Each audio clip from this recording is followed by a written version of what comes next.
o nosso irmão seminarista Jorge Chirachi, 19 anos, está cursando o 4º semestre dos 8 do curso de Teologia na nossa faculdade, na Faculdade Teológica Batista de São Paulo. Então, está conosco, é um jovem curitibano, tem trabalhado na igreja, é um dos líderes dos embaixadores do rei. Vamos conhecer a família dele, por gentileza. Samanta, a mãe, Guilherme, por gentileza, vem aqui à frente. Guilherme, o pai, Enzo, o filho, está faltando uma, né? A Manuela está lá se preparando aí com as crianças, tá? Esses são os pais do Jorge, tá? Nós agradecemos aí pela vida de cada um deles. E vou pedir para o irmão Guilherme a conduza uma oração nesse momento, preparando e orando pelo momento da mensagem que o nosso seminarista estará trazendo para cada um de nós, inspirado por Deus e na palavra de Deus. Senhor Deus amado, Pai de misericórdia, nos colocamos, Senhor, diante de Ti como igreja, em nome de Jesus, neste momento, Senhor. Oramos para que o Senhor fale aos nossos corações, Senhor, traga uma palavra construtiva, que nos eleve, Senhor, e que sejamos dignos, Pai, de Ti.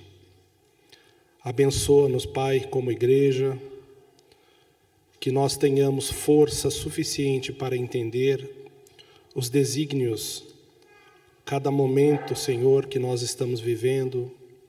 Abençoa-nos, Senhor, com sabedoria, para que esta comissão que está encarregada de escolher o nosso novo ministro, o nosso novo pastor, reflita, Senhor, a Tua vontade para a nossa igreja, Senhor. Pedimos, Senhor, uma bênção especial neste dia, Senhor, para um querido irmão que está aqui conosco, Senhor, o irmão Ayrton, que há poucas semanas, Senhor, perdeu o seu querido filho, Pai. Nós estamos juntos em oração, Senhor, para que fortaleça aquele coração, Senhor, que neste momento certamente está em comunhão com o Pai, na certeza de que seu filho, Senhor, está nos berços e na mão do nosso amado Deus, Pai. Damos graças por esse momento, pedimos, Pai, em especial, que o coração do meu filho neste momento esteja unicamente focado em Ti, Senhor. Abençoa a vida dele, que um dia decidiu seguir os trilhos e os caminhos, Pai, que o Senhor decidiu para a vida dele, Senhor. Abençoa-nos, Senhor, como igreja, em nome de Jesus nós oramos, Pai. Amém, Senhor. Amém. Jorge, que Deus o abençoe na entrega da mensagem, dele a segurança e a paz necessária para poder entregar a mensagem para os nossos corações. Bom dia, igreja. É um privilégio tremendo estar aqui com vocês hoje. Eu queria, antes de mais nada, poder me apresentar um pouquinho para vocês, tá bom? Meu nome é meio difícil mesmo, é Giorgio, então quem estiver por aí e querer me chamar para conversar algum dia, pode me chamar do que quiser, que não tem problema, tá bom? Eu tenho, como o nosso querido irmão Reinaldo disse, estudado teologia na Faculdade Teológica Batista de São Paulo, mas é especialmente importante para mim o fato de eu estar aqui servindo a PIB do Brás de forma ativa. Graças a Deus, eu tenho tido a liberdade de atuar em alguns ministérios. Eu tenho atuado com o Ministério de Educação, como professor de EBD, tenho dado aula para os embaixadores do rei. Eu tenho tido a oportunidade também de ajudar as bonequeiras do Ministério da Terceira Idade, de segunda-feira sim, segunda-feira não, as bonequeiras elas vêm e fazem um trabalho tão bacana de costurar bonecas para conscientizar meninas em regiões tão sensíveis ao redor do mundo. E tenho tido a oportunidade de trazer uma palavra, uma reflexão de 5 minutos, e tem sido bem especial para mim. Olha, eu não quero inventar muito moda aqui, Então eu não vou ficar fazendo vocês ficarem de pé muitas vezes, tá bom? Mas eu não posso passar isso batido. Os irmãos fazem um favor, quem for pai hoje, pode se colocar de pé, por favor?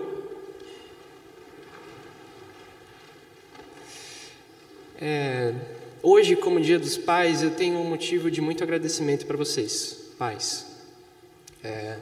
Muitos de vocês são pais dos meus alunos, muitos de vocês são pais de embaixadores do rei, muitos de vocês são... Muitos não, porque são 4, mas 4 de vocês são pais dos meus discipulandos. E eu agradeço verdadeiramente pelo privilégio que vocês têm me concedido, pela confiança que vocês têm me dado de poder crescer no chamado, na vocação que Deus me deu para o ensino e para desenvolver, para ajudar as pessoas a pensarem biblicamente. E eu tenho muito a agradecer a todos vocês. Deus abençoe a vida de cada um de vocês. Um feliz Dia dos Pais. E um parabéns especial para o meu paizão, ali o Guilherme. Podem se sentar, podem se sentar. Obrigado. Eu tenho um agradecimento especial também para o pastor Jesus. O pastor Jesus vai ter que ficar de pé de novo, por favor. Pastor, eu agradeço muito pela sua ajuda. Você tem sido para mim como Paulo foi para Timóteo. E tem sido um privilégio muito grande poder aprender, ser mentorado. E agradeço também pela ajuda que você me deu com a preparação da mensagem de hoje. Deus te abençoe, viu, pastor? Agora, foi muito conveniente para mim o fato da mensagem de hoje ser no Dia dos Pais, porque eu vou falar sobre uma coisa muito especial com vocês, que é sobre o caráter e a identidade. Eu acho que um dos melhores exemplos que existem sobre caráter e sobre identidade na nossa vida são os nossos pais. Com eles a gente pode aprender tanta coisa especial, a gente pode se moldar, a gente pode conhecer as nossas raízes, nossas tradições e desenvolver aquele tipo de vida que nós só podemos aprender com um exemplo como o do pai. Um desenvolvimento de caráter. Então, isso ajuda muito. Isso ajuda muito porque nós temos o exemplo de vocês, pais, e justamente por isso eu quero desenvolver nesse assunto. Antes de mais nada, gostaria de falar um pouco justamente sobre isso, sobre a identidade e sobre o caráter. Nós sabemos, irmãos, que a identidade e o caráter são coisas extremamente importantes para o ser humano. Elas não são simplesmente importantes para quem é crente ou para quem é religioso, porque essas coisas estão fora da esfera religiosa. Eu me lembro do texto de Romanos 2, que diz que a lei do Senhor foi colocada em nossos corações. Então existem certas coisas, certos caminhos que nós vivemos, desenvolvemos na nossa vida, que acontecem porque nós somos imagem e semelhança de Deus. Uma dessas coisas é o caráter. Todo mundo quer viver uma vida de caráter, independente do que for que creia.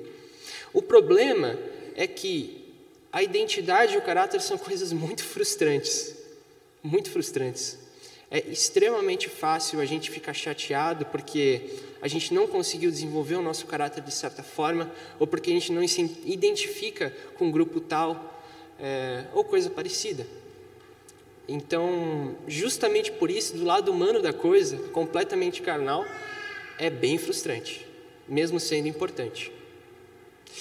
Então, a gente entende que se o caráter e a identidade são coisas tão importantes, mas elas são frustrantes, a gente tem um baita de um problema. E agora, como que a gente desenvolve isso aí? Qual que é a saída? O que a gente faz com essas coisas? E com essa linha de pensamento, com essa pergunta, com essa reflexão, que eu quero começar lendo o nosso texto. Então, peço que os irmãos abram as suas Bíblias em Êxodo, capítulo 3. Eu vou ler dos versículos 7 a 14. A gente já leu o versículo 7 e 8, mas tudo bem, né? A gente lê mais uma vez. Para dar uma de moderninha aqui, de jovem, eu vou usar a minha Bíblia digital. Os irmãos podem acompanhar na tradução que vocês tiverem, eu estou com a nova versão internacional. Vamos lá? Êxodo capítulo 3, versículos 7 a 14.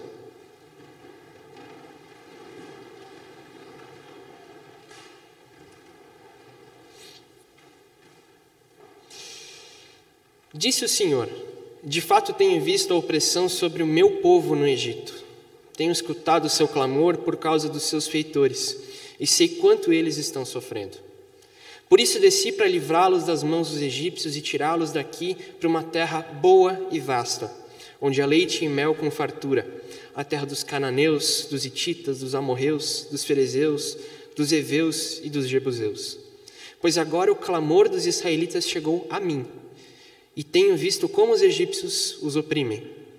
Vá, pois agora eu envio ao faraó para tirar do Egito o meu povo, os israelitas. Moisés, porém, respondeu a Deus: quem sou eu para apresentar-me ao faraó e tirar os israelitas do Egito? Deus afirmou: eu estarei com você. Essa é a prova de que sou eu quem o envia. Quando você tirar o povo do Egito, vocês prestarão culto a Deus nesse monte. Moisés perguntou: quando eu chegar diante dos israelitas e lhes disser: o Deus dos seus antepassados me enviou a vocês, e eles me perguntarem: qual o nome dele? Que lhes direi? Disse Deus a Moisés: eu sou o que sou. É isso que você dirá aos israelitas: eu sou, me enviou a vocês. Amém. Os irmãos podem sentar. Essa é uma passagem muito interessante, também muito conhecida.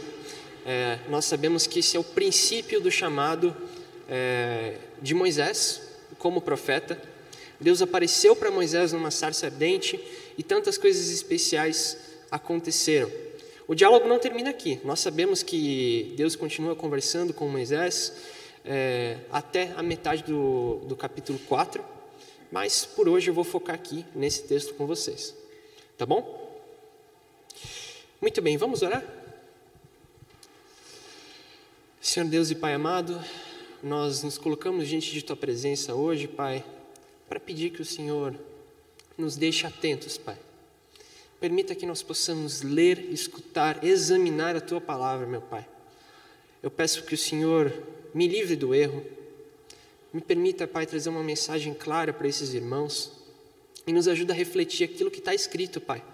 O que o Senhor quis dizer, o que nós podemos aplicar sobre Israel, sobre Moisés, sobre o seu caráter, meu Pai, na nossa igreja hoje. Permita que eu seja uma ferramenta em Tuas mãos, Pai. Apesar de tudo, apesar de toda a preparação, de todo o nervosismo, coisa parecida, o Senhor disse que quem fez a boca e deu ao homem foi você, foi o Senhor, meu Pai. O Senhor que fez os ouvidos. Então, portanto, que a Tua soberania, meu Pai, seja colocada à frente e que nós possamos confiar em Ti. Nós oramos assim no precioso nome de Jesus. Amém. Muito bem, antes de mais nada, eu quero começar pensando sobre Israel. Mas tem um porém. Embora a gente possa se identificar em alguns aspectos com Israel, quero deixar claro que não estou afirmando que Israel dos tempos antigos é a igreja dos dias de hoje. Nós temos características diferentes, desafios diferentes, mas nós temos um ponto em comum, principalmente com essa história que nós estamos lendo agora sobre Israel, que é: Israel nessa história é o povo de Deus, e hoje nós, como igreja local, corpo de Cristo, também somos povo de Deus. E nos dois casos, estamos passando por momentos de profunda mudança. Israel, ele ia ser libertado do Egito, iria assumir um líder para ser ferramenta dessa libertação, assim como a primeira igreja batista do Brasil está passando por um momento de sucessão pastoral. Então, nós podemos nos identificar com Israel nesse momento, porque a gente tem esse ponto em comum de mudança. Tá bem? Ok. Antes de mais nada, a gente pode perceber que Israel, ele já tinha características por si só para ser um povo sozinho, para ser um povo independente. Eles tinham muitas características interessantes, como, por exemplo, o fato de que eles se mantiveram como etnia, como grupo.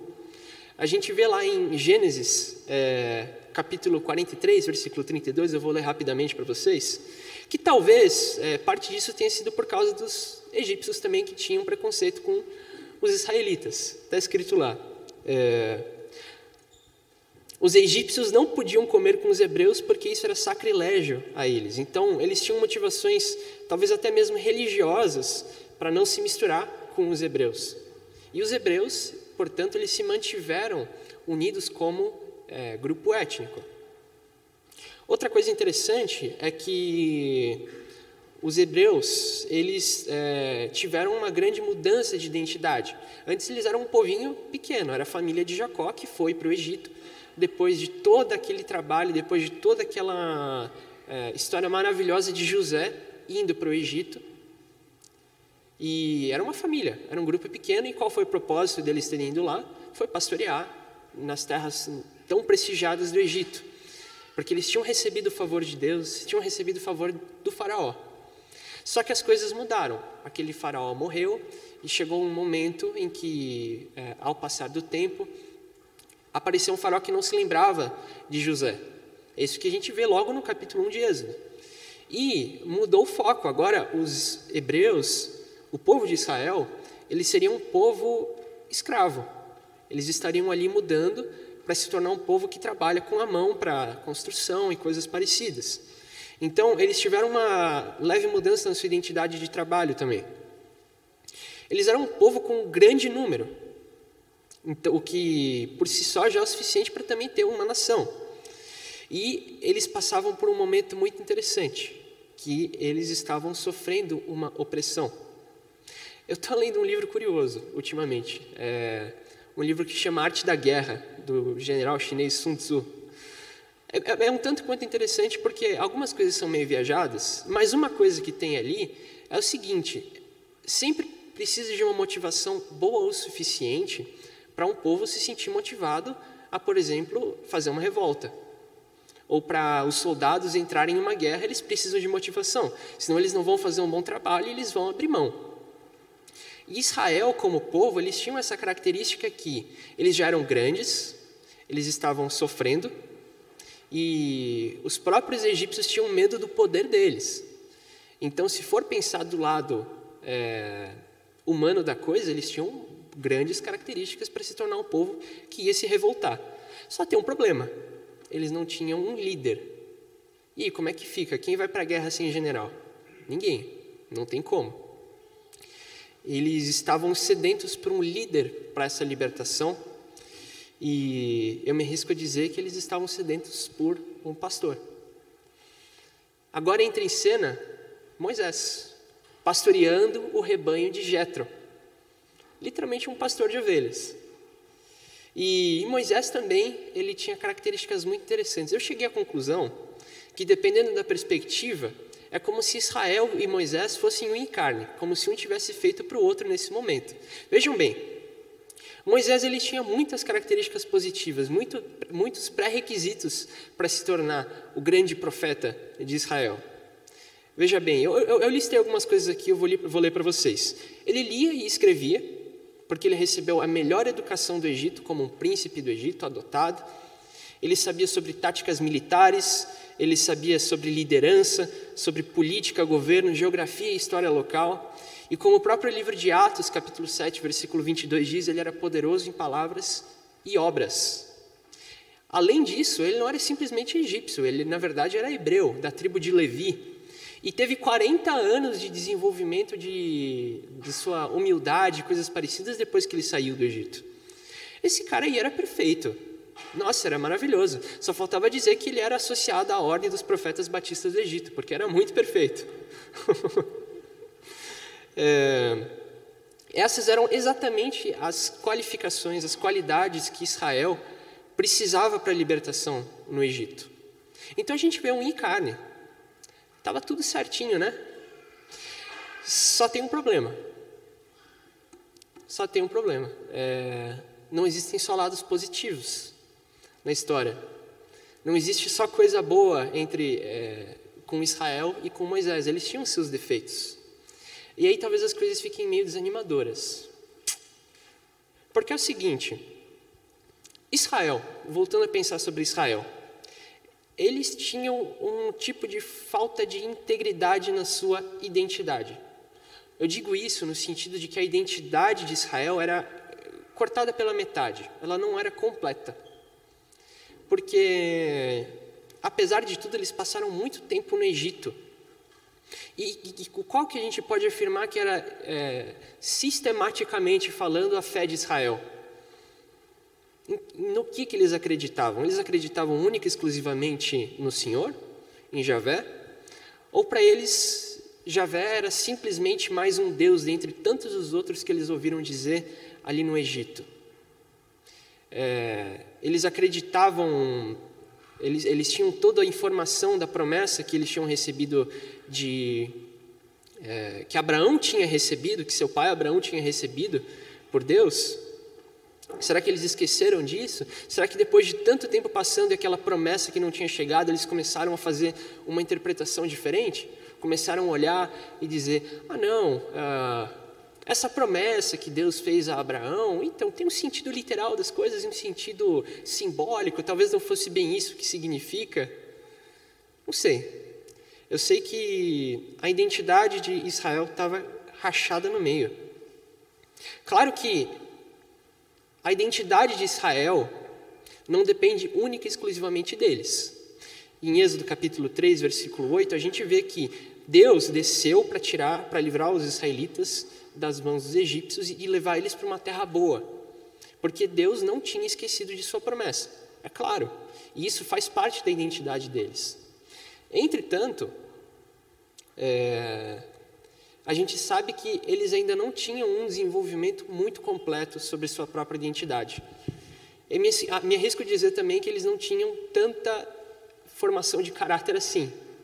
Porque a gente vê que em Êxodo 2,13, Moisés ele decide finalmente andar um pouquinho ali com seus irmãos hebreus, depois de todo o tempo ali na realeza egípcia. E o que ele vê? Ele vê dois hebreus brigando um com o outro. Eles estavam se espancando e ele fica assustado com isso aí. Ele chega até a perguntar, por que é que você está batendo no seu irmão? O que você está fazendo? Então existiam intrigas. Existiam intrigas internas entre o povo de Israel. Isso aí é um tanto quanto complicado, né? Então, beleza, nós já percebemos que Israel também tinha os seus problemas. Agora Moisés é um cara complicado. Ele tinha todos aqueles pré-requisitos que a gente viu, que era tão bonito, que era tão incrível. Só que, se Israel tinha metade da sua identidade, Moisés não tinha identidade nenhuma. Porque Moisés, ele não era nem hebreu, nem egípcio, nem midianita. Porque ele circulou por esses três meios, mas não era nenhum deles. Quando ele chegou em Midian, as filhas de Jetro acharam que ele era egípcio. Mas ele não era egípcio, ele era hebreu. Então a identidade dele era completamente quebrada. Ele também era um homem que ele tinha um caráter bem ruinzinho. O caráter de Moisés, ele faltava em muitos aspectos. Nós sabemos que ele era medroso e que ele ficava inventando desculpas para as coisas. Quando Deus chamou ele ficou inventando desculpas 3 vezes sobre por que não podia ser ele que tinha que ir lá e realizar essa missão de libertação do Egito que Deus estava falando. Ao ponto que da 4ª vez ele falou, Deus, sou eu não me usa não vai dar certo. Então, de fato, ele era um homem que dava muitas desculpas. Outra coisa que aconteceu de interessante é que Moisés, ele era um homem que se sentia fracassado, de alguma forma. Por quê?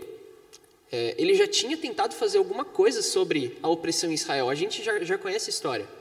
Ele tentou com as suas próprias forças, com as suas próprias mãos, voltar ali para o lugar do ofício dos hebreus. E quando ele viu que tinha um oficial egípcio ali abusando dos hebreus, o que ele fez? Não sei se foi por querer ou se foi sem querer, mas ele matou. Ele assassinou um egípcio, ele escondeu o corpo e fugiu. Isso teve um problema muito grande, porque ele perdeu o lugar que ele tinha no Egito, porque o faraó ele queria matar Moisés depois dessa. Ele perdeu o respeito, ele perdeu a moral que ele podia ter com os hebreus, porque os hebreus chegaram falando, quem que é você? Quem que colocou você como príncipe e juiz sobre nós? Você vai fazer com a gente que nem você fez com aquele egípcio? E ele ficou desnorteado, teve que fugir. Isso aí é um tanto quanto frustrante, né? A gente começa a ver a história da libertação de Israel e parece que está tudo certo. Parece que todas as qualificações necessárias elas estão ali, que tudo que Israel precisava para ser um povo está ali. A gente é só marcar a listinha, está tudo certo. A liderança de Moisés está tudo certo. Mas a força própria de cada um deles não foi suficiente para a libertação. Eles agiram com suas próprias forças. E no começo não deu certo. Então, na verdade, se a gente via antes Moisés e Israel como unha e carne, talvez agora a gente possa ver como o sujo e o mal lavado. Porque os dois realmente não tinham todas as qualidades necessárias. Ou melhor, tinham, mas não conseguiram. O ponto agora é que a gente sabe por que deu certo. Não é novidade para ninguém isso que eu vou dizer agora. Mas Israel foi libertado do Egito e tudo aconteceu, tudo se desenvolveu de forma tão bonita, de forma tão perfeita, porque Deus interviu. A gente sabe disso. Deus é aquele que completa o nosso caráter, Deus é aquele que completa a nossa integridade. Até porque isso é uma coisa um tanto quanto lógica, né? Se a gente parar para pensar, a gente não, nós, por nós mesmos, a gente tem a tendência de subjetivar tudo, de ser falho em todas as coisas. Entretanto, se a gente quer um parâmetro daquilo que é certo, daquilo que é errado, daquilo que é bom, daquilo que é belo, a gente precisa de algo que seja imutável e que seja perfeito nesses sentidos. É exatamente isso que Deus é. Deus não tem falha no caráter. Por isso que Ele é a nossa medida. Por isso que a gente só pode saber o que é um caráter bem desenvolvido quando a gente olha para Deus. Uma coisa muito interessante, e se vocês ainda estão com a Bíblia aberta em Êxodo, peço que vocês deem uma olhada. Êxodo 3:14, que provavelmente é o versículo mais famoso, mais conhecido dessa passagem, é a apresentação de Deus. Moisés ele pergunta, qual que é o seu nome? O que eu vou falar para os israelitas? E Deus diz o seguinte, eu sou o que sou. É isso que você dirá aos israelitas. Eu sou, me enviou a vocês. Gente, vamos repetir isso aí comigo, por favor? Eu sou o que sou. E é isso que você dirá aos israelitas.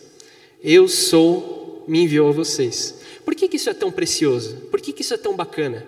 Porque eu acho que não existe uma descrição tão perfeita de uma identidade tão completa quanto a afirmação eu sou. Quando Deus diz eu sou, Ele está dizendo que Ele já é perfeito, que Ele já é completo, que Ele não precisa de mais nada.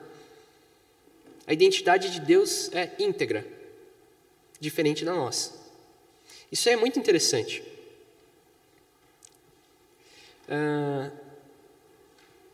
Justamente por isso eu vou ler mais um texto com vocês. Eu vou ler Isaías 46, versículos 10 a 11. Porque até agora, nós percebemos que Deus é o único que tem o caráter suficiente, que se for depender do homem e do povo, as coisas não vão acontecer, não vão dar certo por causa de sua falha, de sua pecaminosidade. Mas nós temos um Deus que é diferente do resto, porque Ele tem uma soberania maravilhosa. O que a gente vê em Isaías, capítulo 46,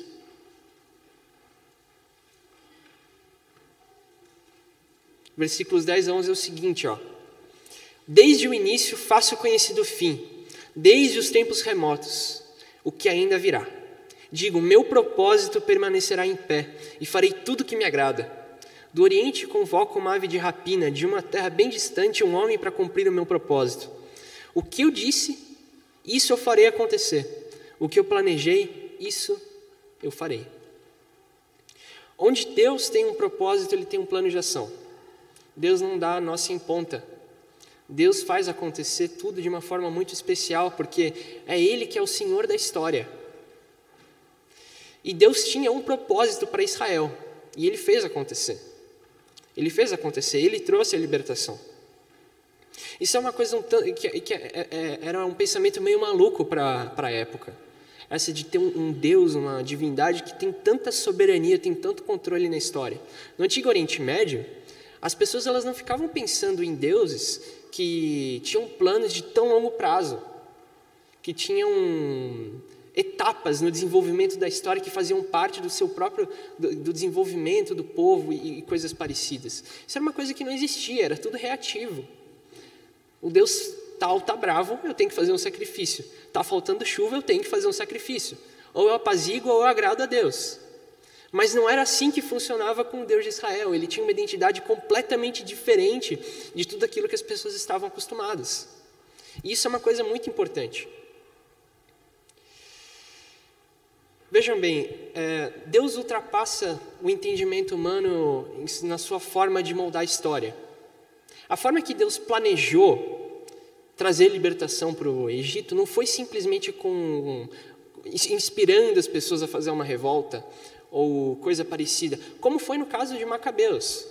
Macabeus que fica ali entre o período do Novo Testamento e do Antigo Testamento. O povo fez uma revolta e os judeus até hoje se orgulham muito, muito, muito dessa revolta, dessa libertação que eles tiveram, mas que foi pelas suas próprias forças.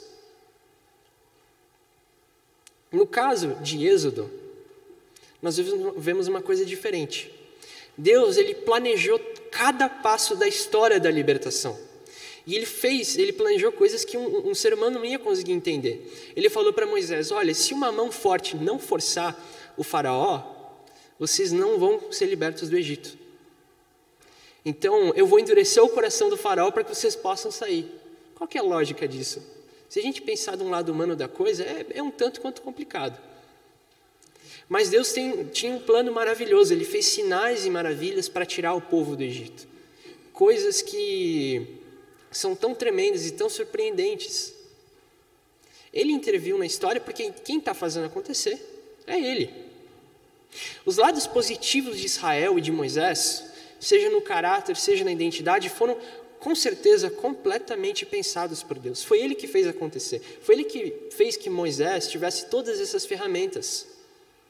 Foi Ele que fez que Israel tivesse crescido como nação e tivesse se mantido dentro de suas tribos e como um povo separado.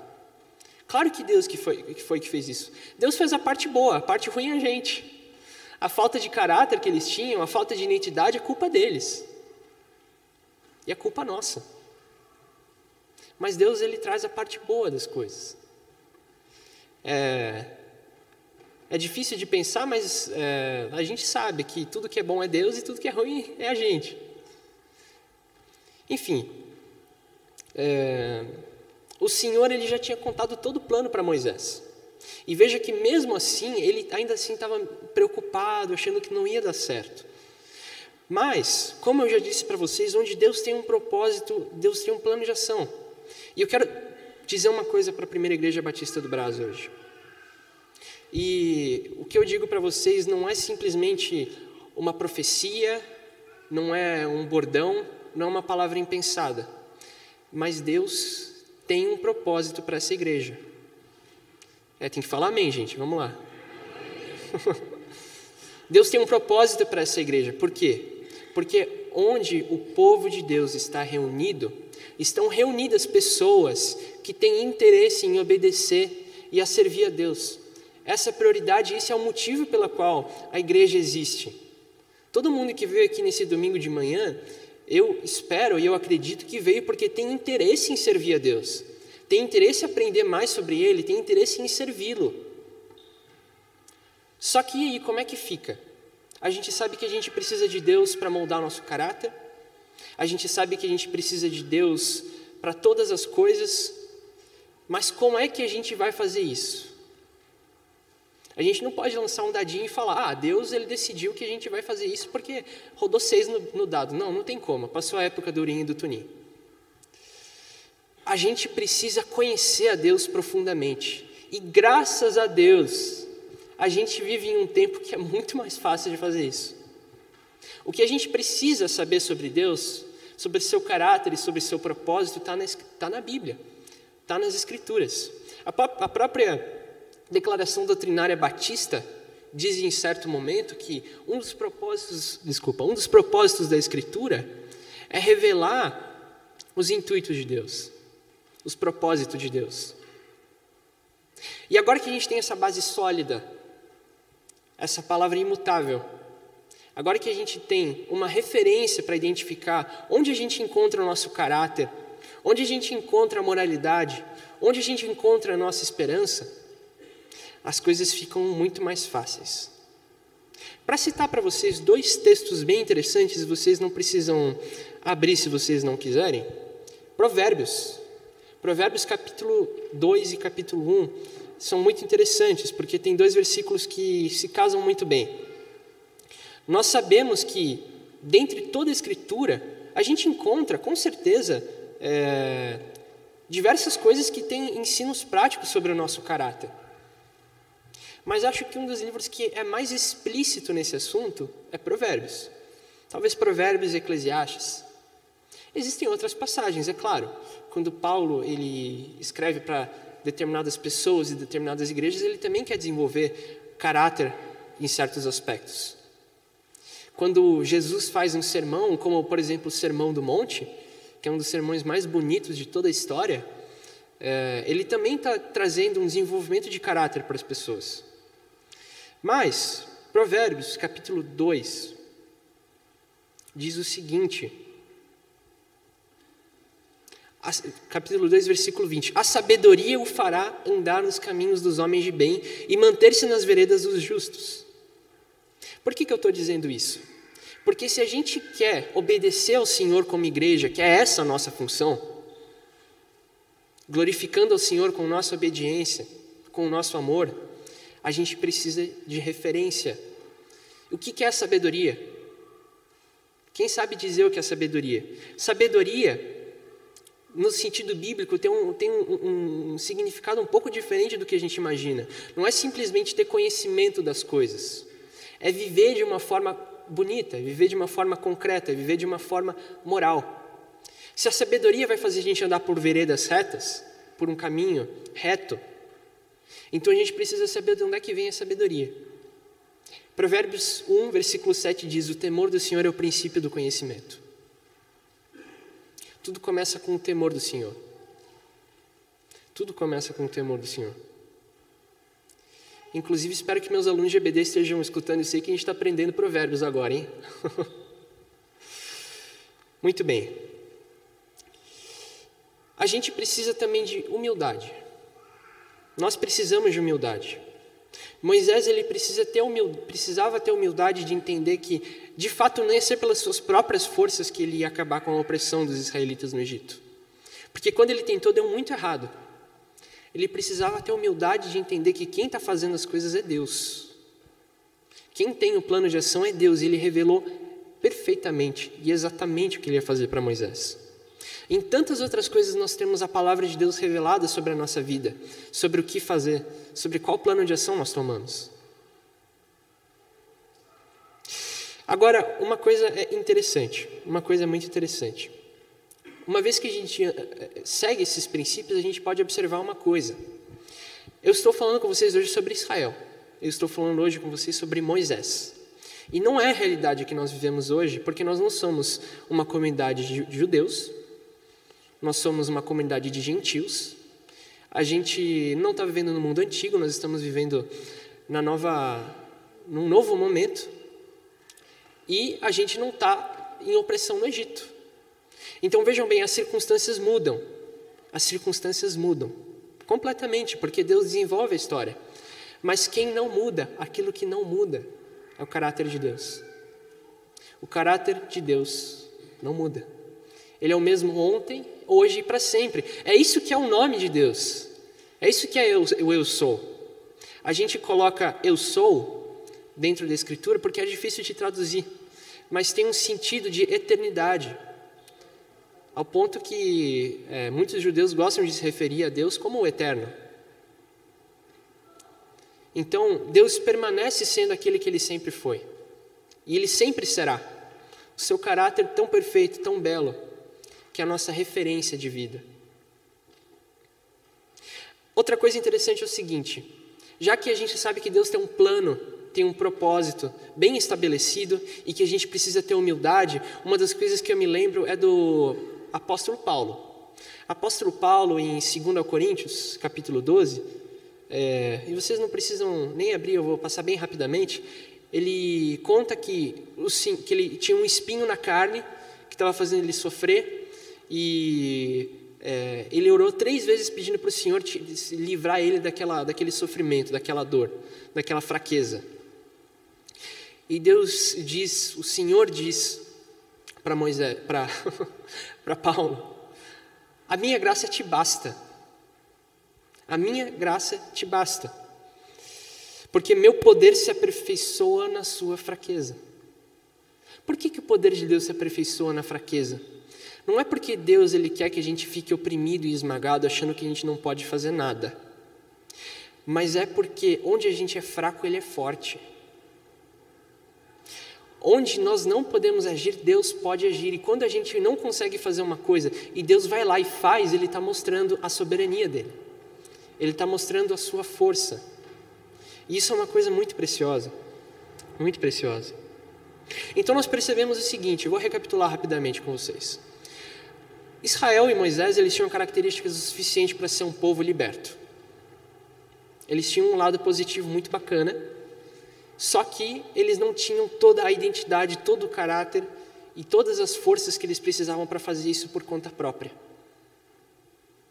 Mas Deus é a nossa referência. Mas Deus tinha um plano, Ele tinha um plano de ação e fez acontecer. O que isso tem a ver com a primeira igreja batista do Brás? Eu acho que a resposta está bem fácil. Então, eu vou fazer, para concluir com os irmãos, uma breve reflexão, uma breve pergunta para a gente ir pensando ao longo dos dias.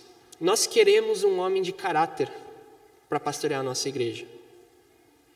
Mas nós estamos sendo um povo de caráter que obedece a Deus? Nós temos sido líderes que não inventam desculpas para servir o propósito do autor da história? É fácil a gente dizer, Senhor, eu não sei falar, melhor eu não fazer isso aí. Ou, fulano de tal, ele pensa meio diferente de mim, acho melhor eu não interagir ali com a liderança, ou coisas parecidas. Entretanto, eu não quero ser pessimista, porque eu tenho uma esperança. E eu tenho visto uma esperança muito interessante aqui na Primeira Igreja Batista do Brás. Eu tenho visto muitas mudanças e eu tenho tido meus preconceitos quebrados. A gente que vive em uma igreja tradicional, a gente tem a tendência de olhar um tipo de figura de congregação que não quer mudança nenhuma, que não quer fazer absolutamente nada, quer manter do jeito que está. E é fácil viver com esse preconceito. Mas eu tenho observado uma coisa tão incrível. Os irmãos têm sido tão abertos na Primeira Igreja Batista do Brás. Tanto desejo de mudança. O desenvolvimento que eu tenho visto aqui é uma coisa linda. É uma coisa linda. Eu tenho visto o caráter de Deus sendo aplicado na Primeira Igreja Batista do Brás. Mas isso não é um ponto final. Ainda tem muito mais a ser desenvolvido. E esse momento sem pastor contribuiu muito para isso. Contribuiu muito para a gente encontrar nossa identidade como congregação. Nós não somos a igreja do pastor fulano de tal, nós somos a Primeira Igreja Batista do Brás. Isso é uma coisa excelente. Agora, para os irmãos que realmente querem continuar com esse sentido de mudança, querem servir o Senhor com todo o seu coração, com toda a sua alma, com todo o seu entendimento, eu quero concluir trazendo aquilo que Deus disse para 2 figuras muito importantes. A primeira é para Josué. A Bianca pregou recentemente sobre Josué, e tem aquele versículo ultra conhecido, ultra famoso, que a gente pendura em casa, que é Josué 1:9, né? Que Deus diz para Josué, seja forte e corajoso. Eu vou ler inteiro para vocês. Não fui eu que lhe ordenei? Seja forte e corajoso. Não se apavore, não se desanime, pois o Senhor, seu Deus, estará com você por onde você andar. Outro personagem interessante é o profeta Ageu. Às vezes a gente tem uns profetas menores no Antigo Testamento que a gente acaba esquecendo qual que é o tema dos livros. Mas o profeta Ageu, ele conta sobre um momento em que o templo de Israel, lá em Jerusalém, seria construído novamente. E Deus diz o seguinte: vocês estão morando em casas bonitas e tudo mais, mas eu não tenho lugar para morar. Vocês não estão, por que vocês não estão trabalhando na construção do templo? E Ageu, ele chega para as lideranças, ele chega para o sumo sacerdote, que curiosamente também chama Josué. Ele chega para as lideranças e diz o seguinte: Deus quer que a gente construa o templo. E eles aceitam a bronca, e eles vão lá e vão fazer, e aceitam a missão de Deus. E o que Deus diz para eles? Coragem, Zorobabel, declara o Senhor. Coragem, sumo sacerdote Josué, filho de Jeuzadak, nossa, nome difícil. Coragem, ao trabalho, ao povo da terra, declara o Senhor, porque eu estou com vocês, declara o Senhor dos Exércitos. Qual que é o ponto em comum com essas duas afirmações? Deus diz para aquele que trabalha na sua obra: coragem, porque eu sou contigo. E com isso eu concluo a minha palavra. Amém? Vamos orar? Convido os irmãos a se colocarem de pé. Aí, fiz vocês ficarem de pé 2 vezes, até que foi razoável, né? Contando os pais, umas 2 vezes e meia, tá bom. Senhor Deus e Pai amado, nós queremos te agradecer, Pai. Queremos te agradecer porque o Senhor se revela de forma tão incrível, meu Pai. Porque tua palavra que é o suficiente para nos ajudar a moldar o nosso caráter, a moldar o nosso viver, a moldar a nossa moralidade, Pai, se apresenta de forma tão fácil para nós hoje em dia. Obrigado, Pai, porque o Senhor revelou a tua vontade. Permita-nos, Pai, seguir a sua vontade. Nós não queremos ficar parados no tempo, meu Pai, mas nós queremos continuar nos desenvolvendo da forma que o Senhor tem permitido. Que teu Espírito Santo venha aos nossos corações e permita a gente crescer em sabedoria da tua palavra. Assim como o Senhor disse em Colossenses 3:16, que habite ricamente a palavra de Cristo em nossos corações. Nos permita, Pai, nos instruir, nos aconselhar, louvar o teu nome, Pai. Nós só temos a agradecer, Pai. Nós só temos a pedir por um coração disposto a servir. Nos faça humildes, meu Deus. É isso que nós oramos no precioso nome de Jesus. Amém.